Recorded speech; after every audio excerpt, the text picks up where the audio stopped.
Sudoku, how to play. The object of the game is to correctly fill in all the empty spaces with the correct numbers. The classic Sudoku game involves a grid of 81 squares. The grid is divided into 9 blocks. Each block contains 9 squares.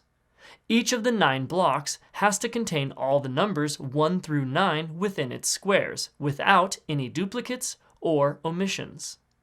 Each vertical 9-square column and each horizontal 9-square row must also contain all the numbers 1 through 9 within its squares, without any duplicates or omissions.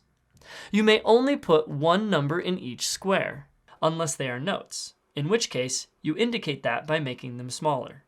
Using logic, reasoning, and deduction, you must figure out every empty square in the grid so that all the rows, columns, and blocks all hold to the rules without conflicting each other.